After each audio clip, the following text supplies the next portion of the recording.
Hi, thanks for being part of this podcast today. This is the Apologist Bookshelf. I'm Gary Zacharias.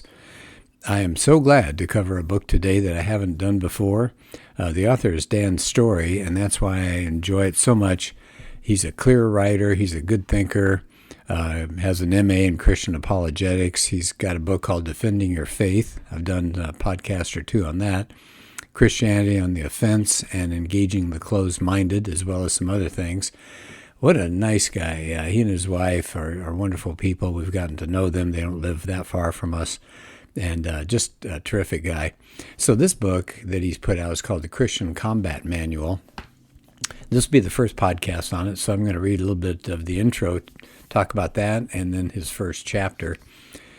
So he starts off, what a powerful opener. America is at war. Now he's referring to a cultural war. And haven't we seen that going on in the last, let's say, 20 years or so? It seems like America is split down the middle. We've got people who advocate for the Judeo-Christian worldview and others that want to tear it down. And so Dan is tying into that very clearly here. He said we've got a cultural war. We're fighting about ideas, beliefs, and behaviors. It's a moral struggle. And he says this could destroy our country as quickly as any war could. It's happened before, he said. He said, think about the fall of Rome. He said, historians have been really perplexed by that. It really shouldn't have happened. I mean, how in the world could a bunch of wild barbarians defeat the most powerful civilization of the world? He said, many historians who've written about it say Rome fell because of its ruined character of its own citizens. In other words, Rome wasn't defeated by outsiders, but by its own moral decline. And I think that's true. He has a quote here from David Wells, who's a historian, a book called Losing Our Virtue. And he makes a parallel between the fall of Rome and our state today in America. He said, if this has any validity at all, should we not view our own deep destructive social pathologies and the rotting of our national character with some alarm? America seems so strong, so invincible as it bestrides the world, its technology unmatched, its economic system robust, its government stable. But it says Rome was like that as well. It says when the barbarians arrived outside the gates of Rome, it said they found nobody at home. They just walked in the city and began their conquest. It said we've got a disintegrating lifestyle as well. So that's Wells that Dan is referring to. So Dan gives us a quick background. He says, if you look back in American history for most of our time, the Christian worldview dominated, didn't it? Judeo-Christian principles and values underlaid our government policies and the standards for social behavior, for our judicial system, for our educational system. But he says that's not true today. People are becoming indifferent, frankly, to the bad behavior that's going on here. People thought that was evil and they condemned it a long time ago, but not anymore. Dan says we've got vulgarity, we've got violence in our entertainment, there's cheating in our universities, corruption in our corporations, judicial system has legalized abortion, pornography, and so on. So, it's really a tough time. Dan says our Christianity, the worldview of Christianity has been under siege for more than 100 years, and it's been pushed off stage. And he said Christian losses mounted as far as this attack went on. And Dan said there are three ways that the Christian church has tried to respond to this attack. One, he said in the late 19th and early 20th centuries, some seminaries just tried to accommodate the intellectual climate. So they responded by kind of turning the church into a secular view, and their efforts failed tragically. So you had super liberal theology infiltrating a lot of the mainline denominations, and it just tore up their fundamental beliefs that used to identify Christianity. And so a church historian, Harold Lindsell, said this: it's not unfair to allege that among denominations like Episcopal, United Methodist, United Presbyterian, United Church of Christ, the Lutheran Church in America, and the Presbyterian Church U.S., there is not a single theological seminary that takes a stand in favor of biblical infallibility. Wow, that's a strong statement, isn't it? They don't have a single seminary that takes a stand to say we can trust the Bible. So he said, and I'm back to Dan now. So Dan says that so these churches today just have turned into social clubs. The Bible's not really divine. Jesus is demoted to being a nice guy. He kind of gave us good advice how to live a happy life. He's not God incarnate. He said, well, that was one way that churches have tried to deal with that attack that's happened on them. But he said we ended up with a spiritual civil war, and a large chunk of the churches responded by isolating themselves from the whole society. And I said Christians still like that idea today. Some claim that we've lost the cultural war, and so all we can do is put up our razor wire and withdraw from contact with the world. So we got to isolate ourselves. But Dan says that's failed. It's marginalized conservative Christians is just a tiny subculture within the broad secular society. And many churches became anti-intellectual. They didn't trust anything coming out of the university, so they thought learning was the problem. Not the way the universities had gone, just learning in general. And a lot of the churches became dogmatic and legalistic. Pretty soon it was all about prohibitions. You should not do this, and you should not do that. And it said what happened was conservative Christianity lost its voice and influence in American culture.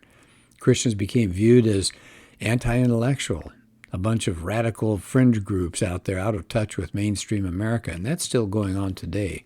Yeah, that's true.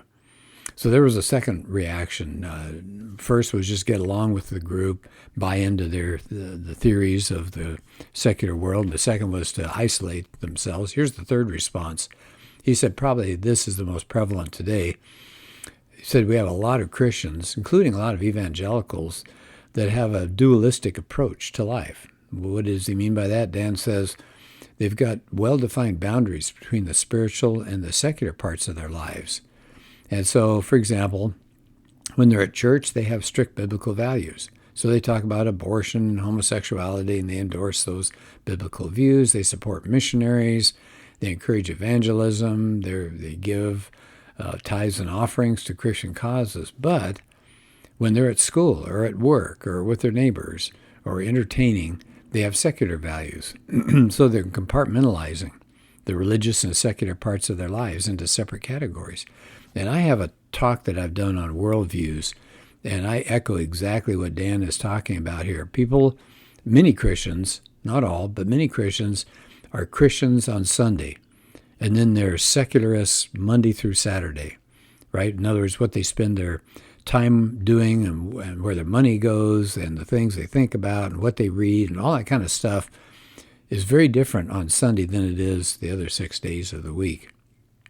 So he said, Dan says, none of these three approaches, one is accommodation, another's isolation, the other's dualism. He said, that's not going to win any battles in our cultural war. He said the early church didn't do that. They didn't accommodate. They didn't isolate. They didn't promote living dualistic lives. You know what they did, Dan says? They engaged the culture, and they transformed the pagan world into a Christianized world. What a great challenge, huh? Yeah. Okay, so that's his intro. There's his challenge to us. Do we want to accommodate? No, bad idea. Do we want to isolate? Second bad idea. Just stand back and let the society go down the drain? No, I don't think so. And that third idea, he said here, was compartmentalizing and just being a Christian one day a week. Well, that's not very good either. So he says we've got to engage. We've got to change the society. And that means we have to be in it. All right, so let's pick up then in his first chapter. I'm going to flip to it here. He says, what is apologetics? Pretty obvious way to start, but he says it means defense. So I'm going to go pretty quickly over this because I think most of you already have some of the basics down here. So basically, what are we talking about? Apologetics is a study of the defense of the Christian faith to demonstrate that there's Christian truth and those truth claims are true. So what kind of evidence do Christian apologists like to use? He says just about any area of study can be applied. And by the way, this is what I love about apologetics. It's so great because if you love literature, you can approach apologetics through literature. If you love history, you can approach it through that. If you're a science-minded person, you can use that. So here are some of the ways that Dan says you can get involved and apply apologetics: logic, philosophy, law, medicine, history, archaeology, fulfilled prophecy, science, manuscript studies, and on and on. Isn't that great? So almost anybody who wants to defend the Christian faith can find a strength that he or she already has and use that. And so the Christian apologist, Dan says, also tries to demonstrate the problems with non-Christian religions and secular philosophies, to critique them and show the problems that they have. Second section of this opener, Dan talks about, why do we need apologetics? He said, I think there are three good reasons. One, this is pretty obvious again, but I think we need to be reminded, apologetics is crucial for evangelism. Why? Well, it removes fear and provides evidence to support Christian truth claims. In other words, I know for our apologetics class, we did a survey. We asked the people of the class, what are you getting out of this class? And over again, the number one answer was confidence. And that meant that then they felt that they could interact with people who are not Christians and have evidences, rather than just saying, well, I just believe it. It's just true in my heart. So it gets rid of fear of interacting and provides confidence by saying we have evidence to support our truth claims. So it's been part of evangelism for a long, long time. Here's a quote from J.P. Moreland that Dan uses, and I love things that J.P. Moreland writes about. J.P. says this: it's no accident that the flourishing of evangelistic activity in the 60s and 70s was woven around the writings of C.S. Lewis, Josh McDowell, and Francis Schaeffer. You know, those were all apologists who wrote for ordinary Christians. And then back to J.P. Today we need a revival of evangelistic fervor and spiritual power. And an absolutely crucial element that must take place before we will see this revival is a renaissance of apologetics and intellectual activity in the evangelical church. As somebody once wrote about the losing of the evangelical mind, people don't think in the church anymore. And we need to be thinkers. We need to use apologetics for evangelism. So Dan says sometimes Christian apologetics are referred to as pre-evangelism. So what it does is to identify and remove intellectual obstacles that keep people from really considering the gospel. In one of my talks, I have an illustration of a garden with somebody tearing out some weeds. And that's what we're trying to do as Christians. We're trying to pull the weeds out, pull out those misconceptions, the intellectual obstacles, and let people see what Christianity truly is. You know, we're living in a post-Christian society. A lot of people today don't even know what Christianity really means and what Jesus really did. So Dan says, of course, salvation is the work of the Holy Spirit. It's God that's going to convict and convince and convert. And apologetics is just one way that the Holy Spirit could open people's hearts. So he's not saying apologetics saves people, right? That's not it. But says we'll be there to at least open people's minds. He says, we're back to Dan here, we're living in an anti-Christian world. And he said, apologetics is a key ingredient in evangelism because people are sometimes ignorant of what Christians believe and practice, which is what I was talking about. He says they don't have a rudimentary understanding of Christianity. They assume the Bible is a religious myth. They assume Jesus is about the same as Muhammad or Buddha. They assume naturalistic evolution explains how life came about. And they assume that if God exists, he's going to judge people about how good they are, right? Those are the things we've heard over and over again in our society. So America today is post-Christian, right? They're relativistic. They reject absolute truths. They're pluralistic. Every culture and religion is equally legit, right? That's what we're hearing out there. So he said, Spirit-empowered apologetics holds the key. How do we reach people hardened to the gospel? Apologetics. It demonstrates Christianity is true, doesn't it? And we do have something relevant to say to today's culture. So there's the first reason we need apologetics for evangelism, to reach the world, which Jesus asked us to do. Here's a second thing that he says apologetics does. It prepares students for secular college. They've done studies, and I've seen these studies as well. It's something like 3/4 up to 80% of kids that came out of Christian homes go off to secular colleges and fall away from Christianity. That's pretty grim, isn't it? So apparently you could have a great foundation in the Bible, and that may not be enough to keep Christian students committed. You need apologetics. He quotes Nancy Pearcey. And Nancy Pearcey is another wonderful author. I hope you have a chance to read some of her books. By the way, her last name is spelled Pearcey. A little bit different. So Nancy Pearcey. Here's what she said. Today, basic apologetics has become a crucial skill for sheer survival. Talking about young people. Without the tools of apologetics, young people can be solidly trained in Bible study and doctrine, yet still flounder helplessly when they leave home and face the secular world on their own. Oh, that's for sure. She said, we need to make sure our own kids leave home with a conviction that Christianity is capable of holding its own when challenged in the marketplace of ideas. Exactly right. Christianity is the best worldview going. Now, does it have some issues that we struggle with? Yes. But other worldviews have way more difficult issues. So, back to Pearcey again. She says, to be effective in equipping young people and professionals to face the challenges of a highly educated secular society, the church needs to redefine the mission of pastors and youth leaders to include training in apologetics and worldview. Pastors must once again provide intellectual leadership for their congregation, teaching apologetics from the pulpit. Whoa. How many churches are you familiar with, and how many places have you gone to hear from the Word of God from some pastor, and apologetics doesn't come up at all? Yeah, me too. Pretty rare. Now, I know churches are swamped. They've got 101 things they're trying to do, but they really need to teach apologetics, not just to the young, but to the adults as well, so that we can go out and interact effectively with people who may not share our faith. This is one more thing that Pearcey says. A religion that avoids the intellectual task and retreats to the therapeutic realm of personal relationships and feelings will not survive in today's spiritual battlefield. That's a strong statement, isn't it? It will not survive, and I think she's exactly right. Well, those are two things that apologetics can do, right? So they're good for evangelism. They're good to help students stay Christian. And number 3, apologetics is affirming to our faith.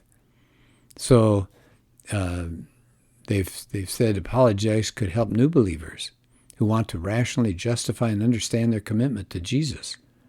Yeah, exactly right. And Dan tells his story here. He said when he became a Christian, he was an adult. He said there's nobody in his family who was a practicing Christian, didn't have any friends who were Christians. He said after he told people that he'd converted, became a Christian, he said people close to him started asking questions or made put-down comments to him about his faith. And he said, I had a lot of questions that needed to be answered. You know, I think that's part of the problem. We want to get people to the cross of Christ, which, of course, is hugely important, but then we leave them there, and they may have a ton of questions.